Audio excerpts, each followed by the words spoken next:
Morning students. हमने Asia महाद्वीप पढ़ा है और उसी श्रृंखला में हमने अफ़गानिस्तान और पाकिस्तान का तो अध्ययन कर लिया है। अब एशिया महाद्वीप के बाकी बचे हुए देशों के बारे में अध्ययन करेंगे और इनमें वही चीज़ें शामिल की गई हैं जो परीक्षा के लिहाज से इम्पोर्टेंट हैं। आरपीएससी हो चाहे कोई भी भर्ती बोर्ड हो, जो एग्ज़ाम में सवाल यहाँ से उठाता है उन्हीं चीज़ों को इसमें शामिल किया गया है। आपका समय का ध्यान रखते हुए मैंने बहुत ही कम और इम्पोर्टेंट बेहद इम्पोर्टेंट तथ्यों को ही इन वीडियो में शामिल किया है और कोशिश करते हैं ज़्यादा से ज़्यादा देशों के बारे में इस वीडियो में पढ़ लें, लेकिन अगर कवर नहीं हो पाते हैं, वीडियो लंबा हो जाता है, तो हम एक और वीडियो बना लेंगे, उसमें पढ़ लेंगे। लेकिन इसमें ये चीज़ विशेष ध्यान रखेंगे कि परीक्षा के लिहाज से सारी चीज़ें कवर भी हो जाएं और आपका समय भी बचे। तो देखो, सबसे पहले हम नेपाल को लेंगे। नेपाल एक हिमालयी राज्य है। हिमालय की तीनों श्रेणियां हैं, उनकी घाटियों में ये देश बसा हुआ है। और जब जम्मू कश्मीर से तीनों श्रेणियां आती हैं तो वहाँ पर स्पष्ट रूप से तीनों श्रेणियां दिखाई देती हैं, लेकिन नेपाल में तीनों श्रेणियां आपस में मिल जाती हैं और उन्हीं में छोटी छोटी घाटियां हैं, उनमें ये नेपाल देश बसा हुआ है। इसकी राजधानी जो है वो काठमांडू है। हिमालय की तीनों श्रेणियां नेपाल में मिल जाती हैं आपस में। मध्य हिमालय को नेपाल में महाभारत श्रेणी कहा जाता है।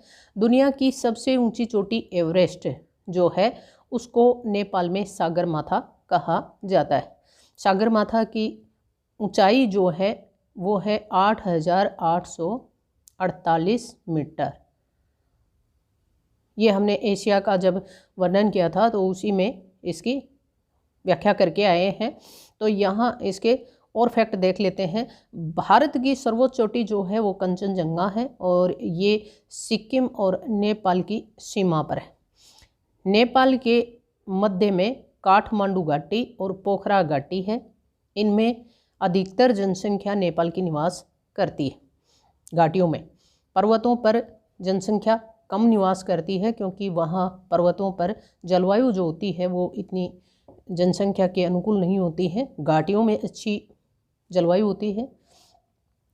नेपाल के दक्षिण में जो है वो दलदली तराई क्षेत्र है। नदियाँ यहाँ आके थोड़ी अपनी गति कम कर लेती हैं, इस वजह से बिहार की साइड में नेपाल के दक्षिण में दलदली और तराई क्षेत्र है।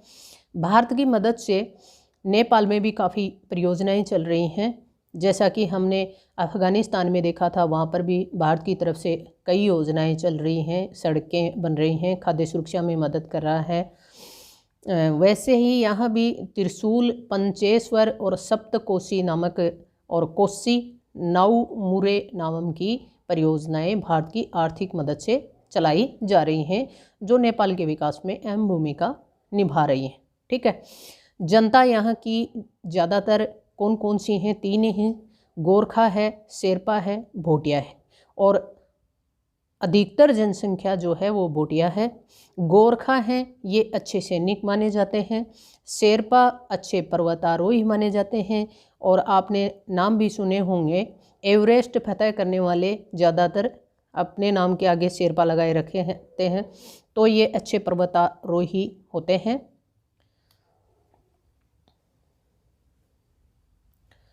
एक चलती फिरती यानी कि मोबाइल मर्दा प्रयोगशाला भारत ने नेपाल को भेंट की है।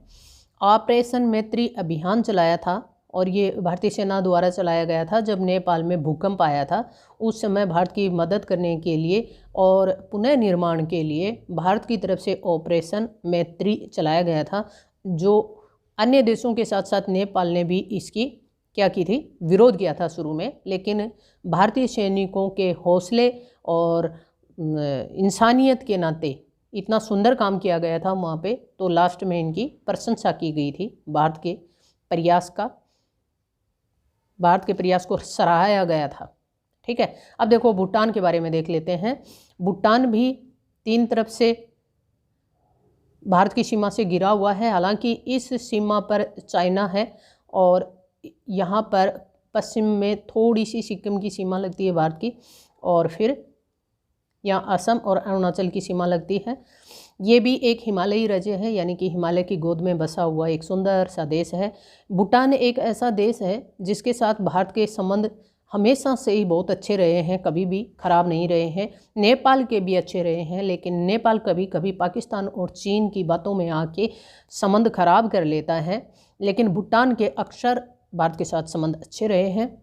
इसको लैंड ऑफ थंडर बोल्ट कहा जाता है। यहाँ की सर्वोच्च चोटी जो है वो कुलाकांगड़ी है। ये जो पर्सन है ये भी बहुत बार परीक्षा में पूछा जाता है, कौन से देश को लैंड ऑफ थंडर बोल्ट कहा जाता है, तो ये भूटान को कहा जाता है।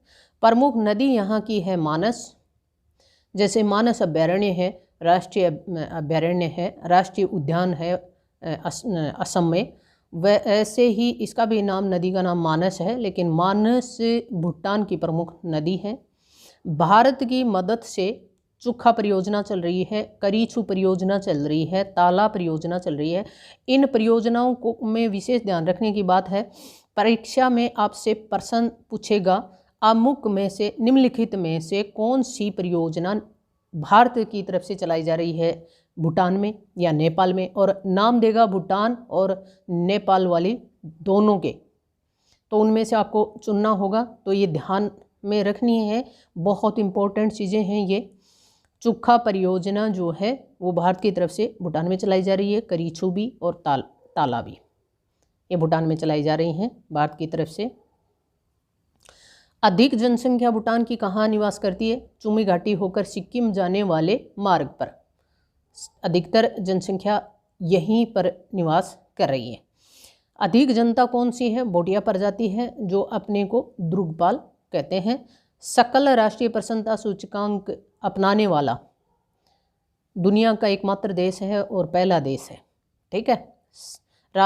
सकल राष्ट्रीय प्रसन्नता सूचकांक अपनाने वाला भूटान पहला देश है। ये भी बहुत इंपॉर्टेंट क्वेश्चन है, परीक्षा में बार बार पूछा जा रहा है ये। और इसकी पहल पर ही यूएनओ ने 20 मार्च को विश्व प्रसन्नता दिवस घोषित कर दिया है, ठीक है।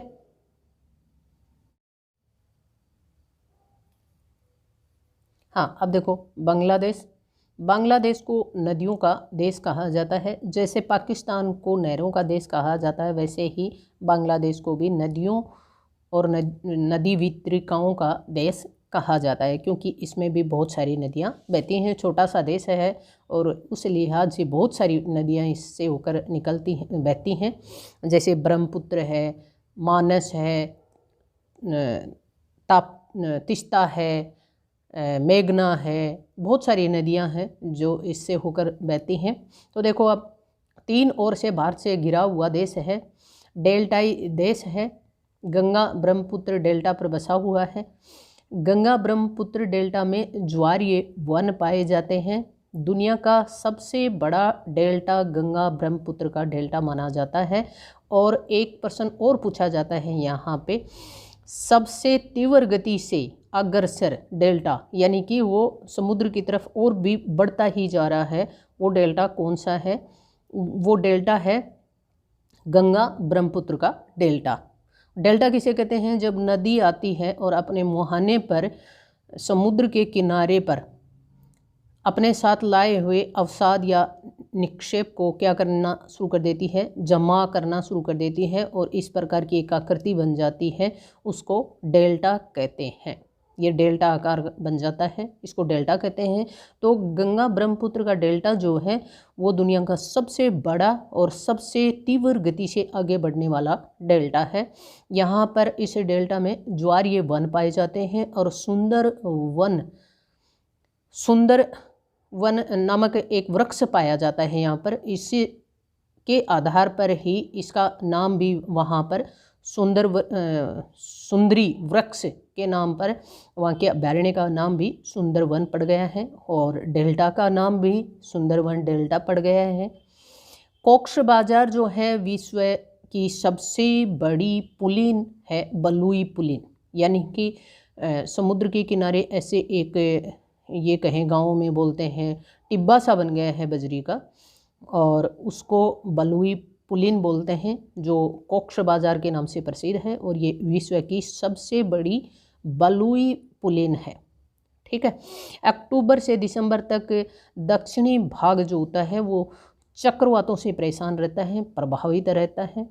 चक्रवात बहुत आते हैं, तूफान आते रहते हैं, बांग्लादेश में भारी जान और माल की नुकसान करता है वो।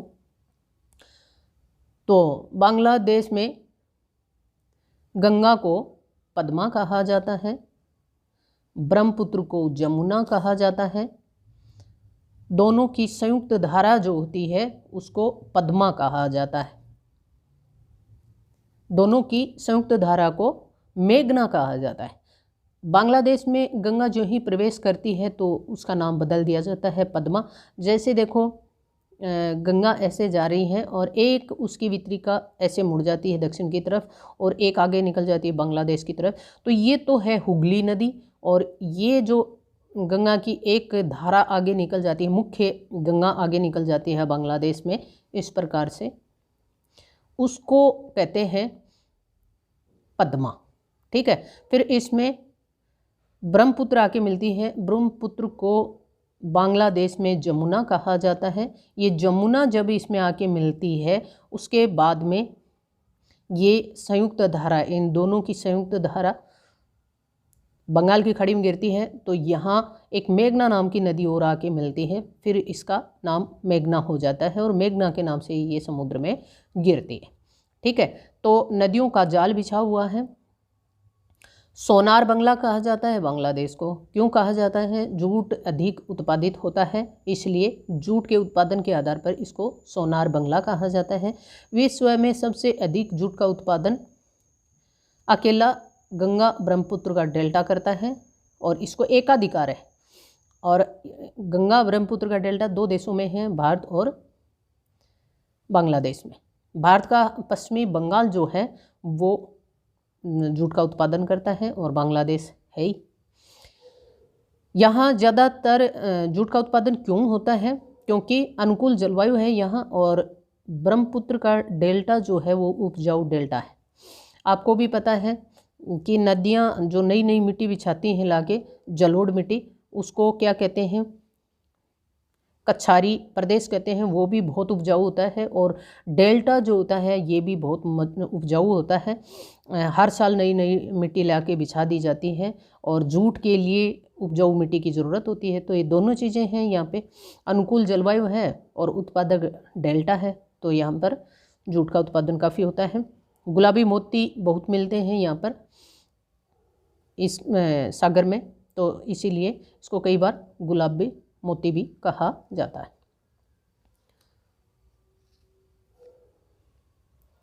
अब देखो, ये यूनेस्को की सूची में बौद्ध विहार के खंडहर हैं। यहाँ पे पहाड़पुर के बौद्ध विहार हैं, वो यूनेस्को की सूची में हैं, और सुंदरवन जो है वो भी यूनेस्को की सूची में शामिल कर लिया गया है। भारत 2021 तक विद्युत उत्पादन में बांग्लादेश की मदद करेगा। बागेरहाट विद्युत संयंत्र भारत की मदद से लगाया जा रहा है, तो बांग्लादेश को भी भारत काफ़ी मदद कर रहे हैं। पड़ोसी देशों के प्रति सहयोग की और मदद की नीति भारत की हमेशा से रही है। बांग्लादेश जो है वो बिम्स्टेक का भी सदस्य है। बिम्स्टेक क्या है? बंगाल की खाड़ी बहुक्षेत्रीय तकनीकी और आर्थिक सहयोग संगठन है, उसका ये सदस्य है। भारत भी है इसका सदस्य। बिम्स्टेक के सदस्य हैं दक्षिणी पूर्वी एशिया के 7 देशों का समूह है ये, और बंगाल की खाड़ी के तटों पर और उसके पास में जो देश हैं उनका ये संगठन है, तटवर्ती देशों का और उसके पास के देशों का संगठन है। सदस्य कौन कौन से हैं? भारत है, म्यांमार है, भूटान है, बांग्लादेश है, नेपाल है, श्रीलंका है, थाईलैंड है। इसमें विशेष ध्यान रखने की बात है, अफ़गानिस्तान और पाकिस्तान इसके नहीं हैं, वो सार्क सदस्य हैं, लेकिन बिम्स्टेक के सदस्य नहीं हैं, ये ध्यान रखना। बांग्लादेश सार्क देशों का भी सदस्य है। सार्क सदस्य हैं 8। सार्क सदस्यों को दक्षेस भी कहते हैं, दक्षेस के सदस्य, और 9 इसमें प्रेक्षक हैं। दक्षिणी एशियाई क्षेत्रीय सहयोग संगठन इसका हिंदी में नाम है, और इसके सदस्य कौन कौन हैं? भारत है, भूटान है, नेपाल है, बांग्लादेश है, श्रीलंका है, पाक है, अफ़गानिस्तान है, और अफ़गानिस्तान आखिरी 8वां सदस्य है। ठीक है। तो ये सार्क के सदस्य हैं और वो जो हैं वो बिम्स्टेक के सदस्य थे। अब देखो श्रीलंका के बारे में। श्रीलंका आकार जो है इसका श्रीलंका का नारियल जैसा है, और श्रीलंका को तो हम भूल ही नहीं सकते क्योंकि रामचंद्र जी ने श्रीलंका में जाके सीता जी को मुक्त कराया था। तो यहाँ श्रीलंका की राजधानी जो है वो कोलंबो है। पुरानी राजधानी कैंडी थी। बुद्ध का दांत रखा हुआ है वहाँ पे, इसलिए कैंडी बहुत महत्वपूर्ण स्थान है भारत की दृष्टि से। आदम का पुल है, जैसे भारत का दक्षिणी प्रायद्वीपीय पठार इस प्रकार से है, ठीक है। और ये तमिलनाडु का क्षेत्र है, और ये जो है ऐसे एक नुकीला सा निकला हुआ है छोटा सा प्रायद्वीप की टाइप में, वो यहाँ रामेश्वर है, और रामेश्वर से और श्रीलंका के तलैया मनार तक इस प्रकार का एक पुल बना हुआ है, और उस पुल को आदम का पुल कहा जाता है, ठीक है। ये पुल किसका बना हुआ है? ये चूना चट्टानों का बना हुआ है, मूंगा चट्टानों का बना हुआ है। मूंगा यानी कोरल एक समुद्री जीव होता है, और वो समुद्र में कोई भी एक जगह पकड़ लेता है, ज़्यादा गहराई में नहीं होता है, तटों के पास ज़्यादा होता है, छिछले जल में ज़्यादा होता है। वो इस प्रकार से मूंगा अपना खोल बनाता है, चारों तरफ चुनने का खोल बना लेता है, और वो मूंगा वहीं पे ख़त्म हो जाता है। दूसरा मूंगा आता है और अपना वहाँ पे घरौंदा बना लेता है, अपने चारों तरफ चुनने का एक खोल बना लेता है, फिर वो ख़त्म हो जाता, मर जाता है, तो तीसरा आता है। इस प्रकार से एक एक एक करके मधुमक्खी के छत्ते की आकृति में एक चट्टान का रूप ले लेती है, ठीक है। इस प्रकार से एक चट्टान बन जाती है, और उस चट्टान को मूंगा चट्टान कहते हैं। तो ये आदम का पुल जो है मूंगा चट्टान का बना हुआ है, भारत के रामेश्वर के पास है। ये धनुषकोडी से तलैया मनार श्रीलंका और धनुषकोडी भारत में है, इनके बीच में है। समुद्र में डूबा हुआ परवाल का पुल है, मूंगा या परवाल, ठीक है, एक ही नाम है, एक ही बात है। जाफना द्वीप है, ये श्रीलंका के उत्तर में है, और इसमें ज़्यादातर जनसंख्या जो है वो तमिलों की है, लगभग भारत से गए हुए हैं यहाँ से। और इन तमिलों की समस्या बहुत बड़ी समस्या है। श्रीलंका में शांति के लिए एक बार अभियान चलाया गया था, उसमें भारत ने शांति सेना भेज दी थी, और उसी का नतीजा था कि राजीव गांधी की हत्या कर दी थी तमिल लोगों ने। लिट्टे और तमिल, ये नाम सुना होगा आपने। तमिल लोगों का एक संगठन है लिट्टे, उन्होंने भारत के प्रधानमंत्री राजीव गांधी की हत्या कर दी थी। ये जो तमिल लोग हैं ये वहाँ पर सरकार के साथ तालमेल बिठा के नहीं चलते हैं, तो इनके बीच में और श्रीलंका की सरकार के बीच में हमेशा गतिरोध बना रहता है। इस वजह से वहाँ पर काफ़ी आंदोलन भी होते रहते हैं, विवाद भी होते रहते हैं, ठीक है। तो ये हैं कौन से द्वीप पर हैं? जाफना द्वीप पर हैं, और ये श्रीलंका इस प्रकार से है, नारियल जैसी आकृति है श्रीलंका की इस प्रकार से, और जाफना द्वीप यहाँ पर है, ठीक है। एलिफेंट दर्रे से ये श्रीलंका से अलग है थोड़ा सा ऐसे, ठीक है। तो तमिल बहुल श्रीलंका से एलिफेंट दर्रा द्वारा अलग हुआ है ये क्षेत्र, तमिल बहुल क्षेत्र है ये, ठीक है। अब देखो ये श्रीलंका का मैप देख लो, जाफना द्वीप है ये, है ना, और ये है एलिफेंट दर्रा जो इसको दोनों को अलग करता है। और श्रीलंका जो है वो भारत इस प्रकार से भारत है, और भारत और श्रीलंका के बीच में एक जल संधि है, जल संधि है जिसको पाक जल संधि कहा जाता है, ठीक है। और श्रीलंका के उत्तर में पाक की खाड़ी है इधर ये, और इधर पाक की खाड़ी है ये, और इस साइड में दक्षिण साइड में यानी कि भारत के और श्रीलंका के बीच में मन्नार की खाड़ी है, और इन दोनों को अलग करती है पाक जल संधि, ठीक है। तो श्रीलंका का ये मैप है। पहले जो राजधानी थी ये कैंडी, अब तट पे ले आए हैं कोलंबो, और ये जो एक बंदरगाह है हब्बन टोटा, बहुत बार सुना है हमने, और इसको ये श्रीलंका ने चीन को दे दिया है 99 वर्ष के लिए। और अब ये इसकी श्रीलंका की भी गले की हड्डी बन गया है, क्योंकि श्रीलंका ने इसका वो चुकाया नहीं था पैसा और चीन ने इसके ऊपर कब्जा कर लिया। तो ये अब भारत की दृष्टि से ही नहीं, श्रीलंका के लिए भी गले की हड्डी बन चुका है। पाक जल संधि द्वारा भारत से अलग होता है श्रीलंका। सबसे ऊंची चोटी जो है पिथुरा थाला गल्ला है, और सेकंड चोटी जो है वो आदम का शिखर है, जो श्रीलंका की पवित्र चोटी मानी जाती है। ठीक है। श्रीलंका की सबसे लंबी नदी जो है वो महावेली गंगा है। राष्ट्रभाषा सिंहली है और तमिल, दोनों को राष्ट्रीय भाषा का दर्जा दिया हुआ है। अधिक वर्षा यहाँ पर होती है उत्तर पूर्व में, यानी कि श्रीलंका ऐसे है उत्तर पूर्व में यहाँ पर होती है और दक्षिण पश्चिम में यहाँ पे होती है, इस क्षेत्र में। ठीक है। मुख्य खाद्यान्न चावल है। आय का मुख्य साधन चाय है। सबसे बड़ा चाय का निर्यातक भी श्रीलंका ही है। मोती निकलता है मन्नार की खाड़ी से। प्राचीन काल में इसको श्रीलंका को रतन द्वीप कहा जाता था और पूर्व का मोती भी कहा जाता था। विश्व विरासत सूची में इसके स्थल हैं सिंह राजा वन रिजर्व और मध्यवर्ती उच्च भूमि। शांतिपूर्ण सहयोग हेतु भारत परमाणु ऊर्जा में सहयोग करेगा। इसमें भी पीछे नहीं है। भारत तो हर जगह अपना हाथ आजमा लेता है, भलाई जहाँ भी करनी हो वहाँ पे आगे रहता है। महात्मा गांधी अंतर्राष्ट्रीय केंद्र की स्थापना की गई है श्रीलंका में 2015 में मटाले शहर में। ठीक है। तो हर तरह की मदद भारत की तरफ से अपने पड़ोसी देशों के साथ रहती है।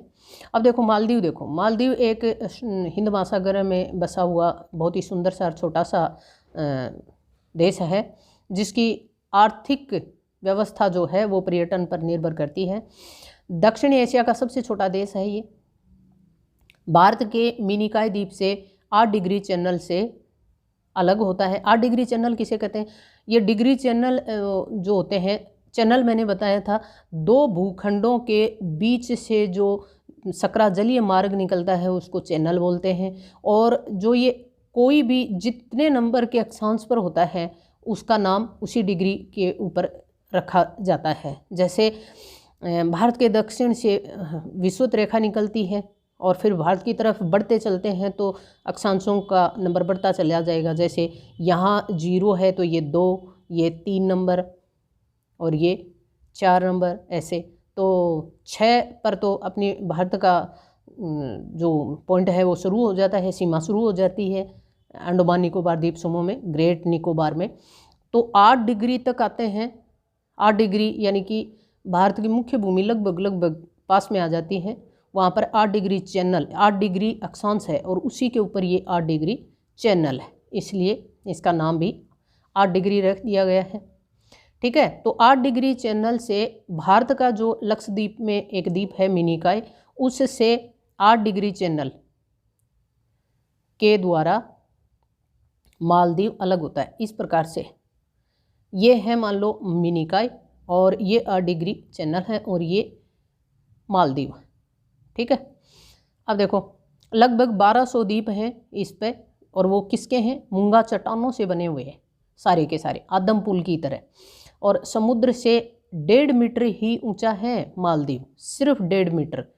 और समुद्र का जल अगर जलवायु परिवर्तन से और ज़्यादा ऊपर बढ़ गया तो मालदीव के लिए खतरा उत्पन्न हो सकता है।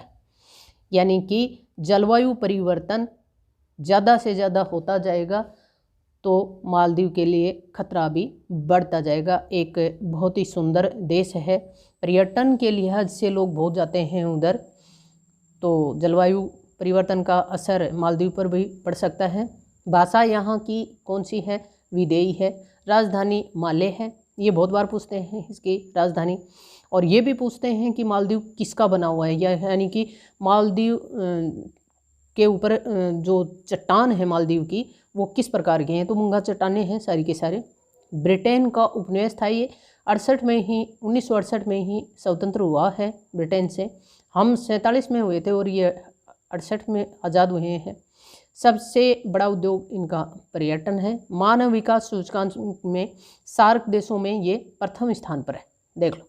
यानी कि शिक्षा, स्वास्थ्य, मृत्यु दर सब में ये बेहतरीन स्थिति में है। इसी वजह से सार्क देशों में इसका प्रथम स्थान है। और निम्नतम स्थान किसका है? अफगानिस्तान का है सार्क देशों में।